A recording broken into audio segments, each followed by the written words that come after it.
నేను ఆపాలని చాలా ప్రయత్నించాను బిడ్డ, కాని తను వినడం లేదు.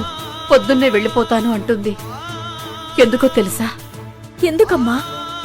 అర్జున్ బాబు తనని మాటలతో బాధ పెట్టారా? అందుకు కూడా తను బాధపడలేదు.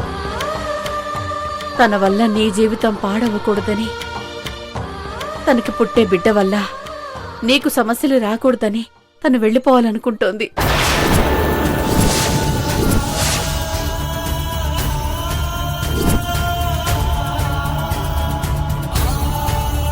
యమజ గర్భవతన్న విషయం నీకు తెలిసి కూడా నువ్వు కూడా నా దగ్గర దాచావు కదా?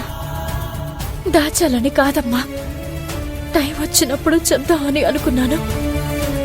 తను ఎలాంటి నిర్ణయం తీసుకుంటుందోనని భయపడే నిన్ను వెళ్ళమన్నాను.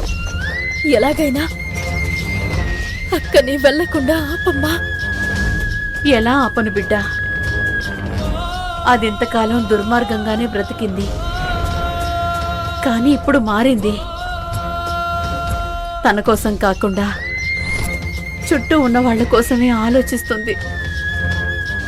తనిక్కడుంటే చెల్లెలి జీవితం పాడైపోతుందని తనని వదిలేయమని, పురిట్లోనే చచ్చిపోయానని అనుకోమని అంటుంది.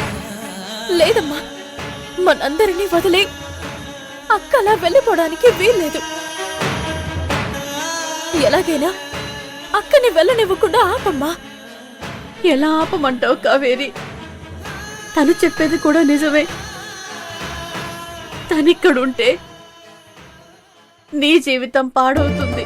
వెళ్తే తను ఒంటరిదవుతుంది.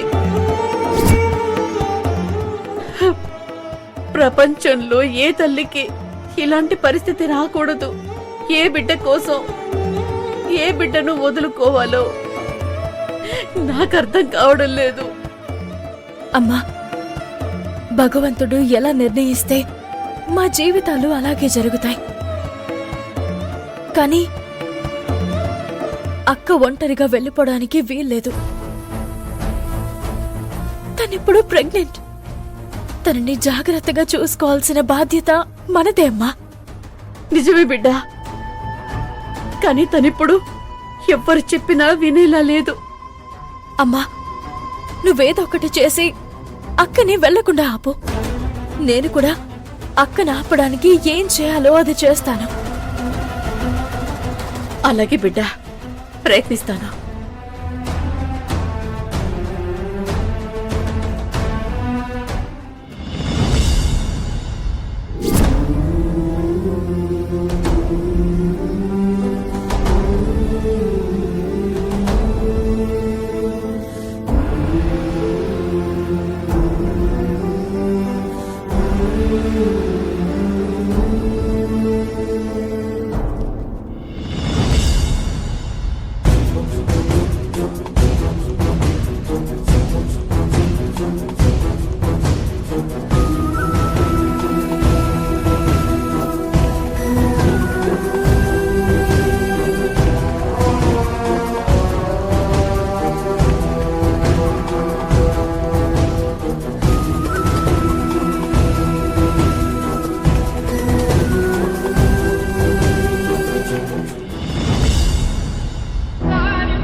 లే బిడ్డ. అమ్మా, వెళ్తాను.